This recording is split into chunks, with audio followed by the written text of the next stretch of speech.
नमस्कार दोस्तों, स्वागत है आप सभी का आर्यन एकेडमी के यूट्यूब प्लेटफॉर्म पर। आज के इस क्लास में सीडीपी के क्वेश्चन होंगे जो पेडालॉजी के हैं, जो सीटर के लेवल से बहुत ही इंपॉर्टेंट क्लास है। तो चलिए क्लास को शुरू करते हैं समय वेस्ट किए हुए। जो नए लोग आए चैनल को सभी लोग सब्सक्राइब करिएगा, वीडियो को लाइक करिए, अपने दोस्तों तक जरूर सभी लोग शेयर करिए। तो चलिए क्लास को स्टार्ट करते हैं। देखते हैं पहला क्वेश्चन।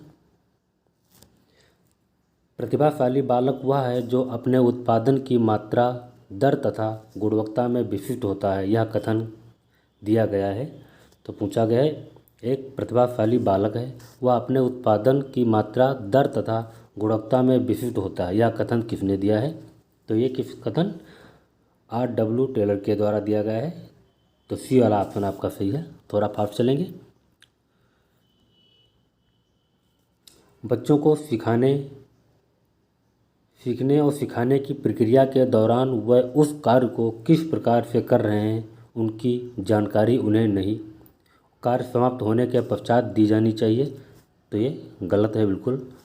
कार्य करते समय सतत रूप से दी जानी चाहिए। तो ये बिल्कुल सही है, क्योंकि जब बालक कार्य करते समय उसको जानकारी दी जाएगी तभी उसको सीखने और सिखाने में उसको जानकारी हो पाएगी। तो बी वाला ऑप्शन आपका सही है। नेक्स्ट क्वेश्चन देखते हैं। यदि आपकी कक्षा में कोई बच्चा अधिगम अक्षम है तो आप क्या करेंगे? यदि आपकी कक्षा में कोई बच्चा अक्षम है तो उसको किस प्रकार से आप उसकी अधिगम अक्षमता को करेंगे? तो उसकी और कोई ध्यान नहीं देंगे। तो ये बिल्कुल गलत है। उसकी अक्षमता किस प्रकार की है यह जानकर उसको सिखाने का प्रयास करेंगे। तो बिल्कुल सही है, क्योंकि उसकी अक्षमता का किस प्रकार की जानकारी है तो तभी तुम सिखाने की प्रयास करेंगे। तो बी वाला आपका ऑप्शन सही है। अगला नेक्स्ट क्वेश्चन देखते हैं।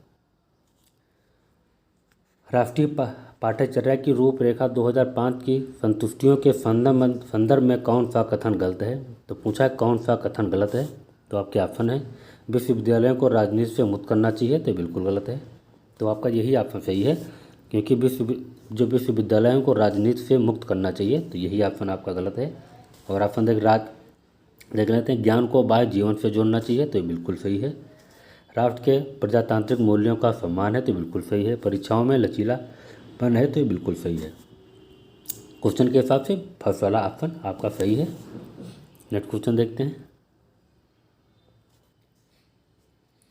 बच्चों के भाषाई विकास के लिए एक जरूरी है कि उसके अधिक से अधिक अपने विचार व्यक्त करने के अवसर देने चाहिए। भाषाई कौशल के विकास हेतु गतिविधियाँ आयोजित की जानी चाहिए। लिखना, पढ़ना, बोलना तथा सुनने का अभ्यास करना चाहिए। उपयुक्त सभी। तो इस क्वेश्चन का ऑप्शन डी वाला सही होगा, उपयुक्त सभी, क्योंकि उनके अधिक से अधिक विचार व्यक्त करने के अवसर देने चाहिए, तभी बच्चों को भाषा का विकास हो सकता है। भाषाई कौशलों के विकास हेतु गतिविधियाँ आयोजित की जानी चाहिए। तो ये बिल्कुल सही है। लिखना, पढ़ना, बोलना तथा सुनने का अभ्यास कराना चाहिए। तो ये बिल्कुल सही है। तो आपका डी वाला ऑप्शन आपका सही है। अगला क्वेश्चन देखते हैं। परियोजना वित्त के प्रतिपादन है। तो प्रयोजन वित्त के प्रतिपादन कौन है? तो प्रयोजन वित्त के प्रतिपादन किलपैट्रिक हैं। तो सी वाला ऑप्शन आपका सही है। अगला क्वेश्चन देखते हैं। मूल्यांकन प्रक्रिया के 3 महत्वपूर्ण बिंदु हैं। उद्देश्य, अधिगम, अनुभव व मूल्यांकन के उपकरण। छात्र, अध्यापक व उद्देश्य। छात्र समाज या अधिगम के अनुभव। छात्र परीक्षा व परिणाम। तो इस क्वेश्चन का ऑप्शन फर्स्ट वाला सही होगा। उद्देश्य, अधिगम, अनुभव, मूल्यांकन के उपकरण के 3 महत्वपूर्ण बिंदु हैं। तो उद्देश्य, अधिगम, अनुभव एवं मूल्यांकन के उपकरण 3 यही हैं। तो फर्स्ट वाला ऑप्शन आपका सही है। अगला देखते हैं। कक्ष का वातावरण होना चाहिए। तो कक्षा का वातावरण कैसा होना चाहिए? शांत होना चाहिए, शोरगुल से भरा होना चाहिए, अनुशासन से पूर्ण होना चाहिए, मित्रता पूर्वक होना चाहिए। तो कक्षा का वातावरण कैसा होना चाहिए? तो मित्रता पूर्वक होना चाहिए। तो डी वाला ऑप्शन आपका सही है। कठोर शिल्प उपागम किस सिद्धांत पर आधारित है? कठोर शिल्प उपागम किस पर आधारित है? औद्योगिक पर है, इंजीनियरिंग पर है, व्यवसायिक पर है, अनुदेशन पर है। तो ये कठोर शिल्प इंजीनियरिंग पर होता है। तो बी वाला आपका ऑप्शन सही है। अगला क्वेश्चन देखते हैं। किशोरावस्था में बच्चे किस प्रकार की समस्या का सामना करते हैं? तो किशोरावस्था में बच्चे जो होते हैं किस प्रकार का समस्या का सामना करते हैं? शारीरिक और मानसिक परिवर्तन से समायोजन करना, अपने साथियों के साथ अपने साथियों के समायोजन करना, अपने माता पिता से समायोजन करना, पढ़ाई संबंधी समायोजना करना। तो इस क्वेश्चन का ऑप्शन फर्स्ट वाला सही है। शारीरिक एवं मानसिक परिवर्तन से समायोजन करना। अगला क्वेश्चन देखते हैं। भूख और प्यास है कैसा है? व्यक्तिगत प्रेरक है, जन्मजात प्रेरक है, सामाजिक प्रेरक है, अर्जित प्रेरक है। तो भूख और प्यास कैसी है? तो ये जन्मजात प्रेरक है। तो बी वाला ऑप्शन आपका सही है। कक्षा कक्ष में शिक्षक व शिक्षार्थियों के मध्य संप्रेषण होना चाहिए। कक्षा में शिक्षक और विद्यार्थियों के मध्य संप्रेषण कैसा होना चाहिए? पाठ्य पुस्तक केंद्रित होना चाहिए, विद्यार्थी केंद्रित होना चाहिए, शिक्षक केंद्रित होना चाहिए, उद्देश्य केंद्रित होना चाहिए।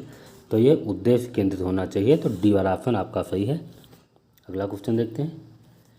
यदि कोई बच्चा विद्यालय में हमेशा देर से पहुंचता है तो आप क्या करेंगे? यदि बच्चा विद्यालय में हमेशा देर से पहुंचता है तो उसको किस प्रकार के व्यवहार करेंगे? उसे डांटेंगे ताकि वह गलती दोबारा ना करे, प्रधानाचार्य को बताएंगे, उसके माता पिता से संपर्क करेंगे, बच्चे से बातचीत के कारण जानने का प्रयास करेंगे। तो यही वाला ऑप्शन आपका सही है। ना कि उसे डांटेंगे तो बिल्कुल गलत है, उसके प्रधानाचार्य से शिकायत करेंगे ये भी गलत है, उसके माता पिता से शिकायत करेंगे तो ये भी गलत है। तो उसे बच्चे की बातचीत के कारण का जानने का प्रयास करेंगे। तो डी वाला ऑप्शन आपका सही है। अगला क्वेश्चन देखते हैं।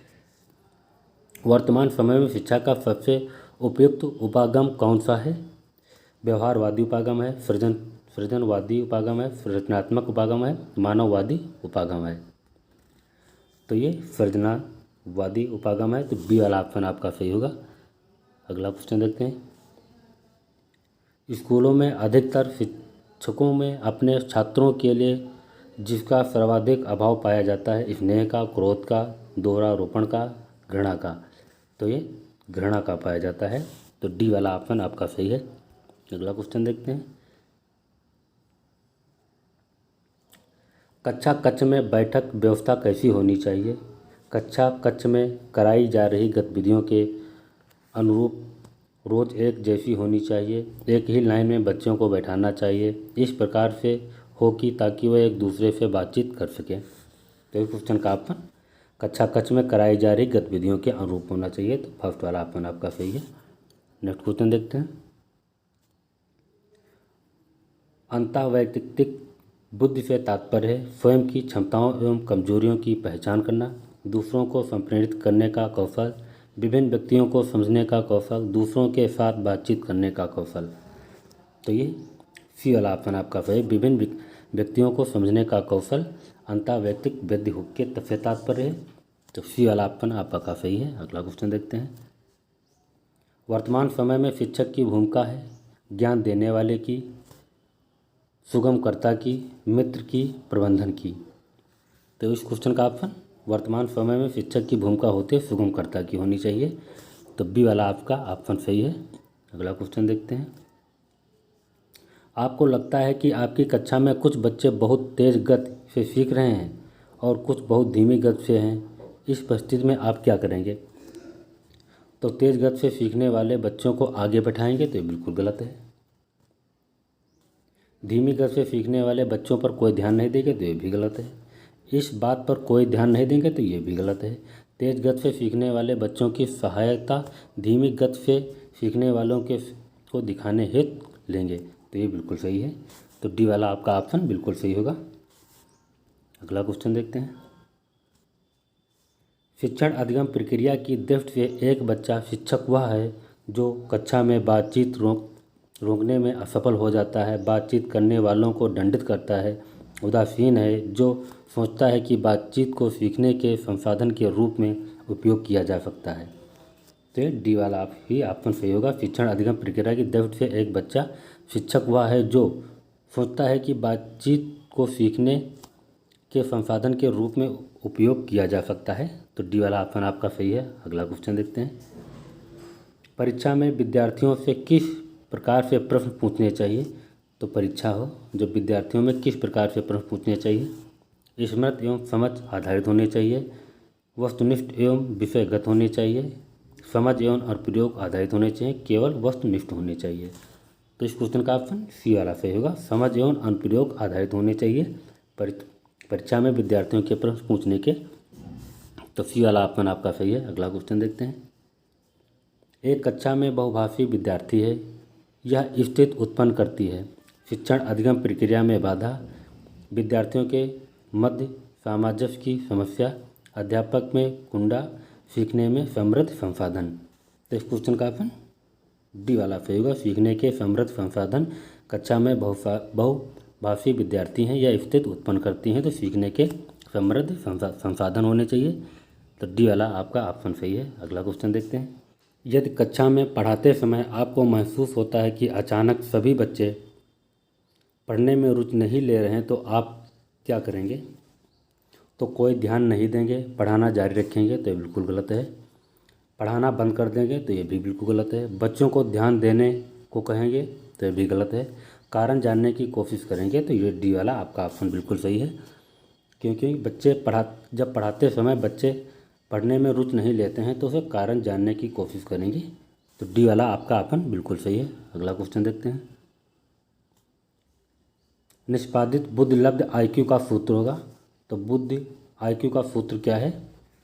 तो इस क्वेश्चन का ऑप्शन डी वाला सही होगा आपका, IQ EA/MA × 100।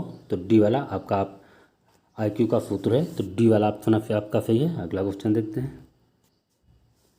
उच्च प्राथमिक स्तर पर शिक्षक को क्रियात्मक शोध का ज्ञान होना चाहिए, क्योंकि वह उनके माध्यम से बच्चों की समस्या की पहचान कर सुधार करने का कौशल विकसित कर पाएंगे, अपना स्वयं का विकास कर पाएंगे, बच्चों को प्रभावी ढंग से पढ़ा पाएंगे, शोध करने का कौशल विकसित कर पाएंगे। तो इस क्वेश्चन का ऑप्शन फर्स्ट वाला ही सही है। उसके माध्यम से बच्चों की समस्या की पहचान कर सुधार करने का कौशल विकसित कर पाएंगे, तो फर्स्ट वाला ऑप्शन आपका बिल्कुल सही है। अगला क्वेश्चन देखते हैं।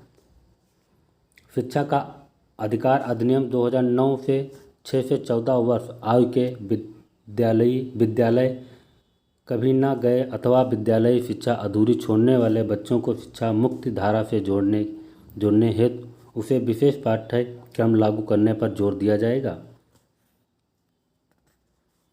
विशेष प्रशिक्षण लागू करने पर जोर दिया जाएगा। अलग से विद्यालय खोलने की बात कही है, अलग से शिक्षक नियुक्त करने की बात कही है। तो शिक्षा का अधिकार अधिनियम 2009 6 से 14 वर्ष आयु के विद्यालय कभी ना गए अथवा विद्यालयी शिक्षा अधूरी छोड़ने वाले बच्चों को शिक्षा की मुख्य धारा से जोड़ने हेतु विशेष प्रशिक्षण लागू करने पर जोर दिया जाएगा। तो इस क्वेश्चन का ऑप्शन बी वाला सही है, विशेष प्रशिक्षण लागू करने पर जोर दिया जाएगा। तो मैं वीडियो को ही समाप्त करता हूँ, अगले नेक्स्ट वीडियो में मिलेंगे। सभी लोग वीडियो को लाइक और शेयर करिएगा, चैनल को सभी लोग सब्सक्राइब करिएगा। तो नमस्कार।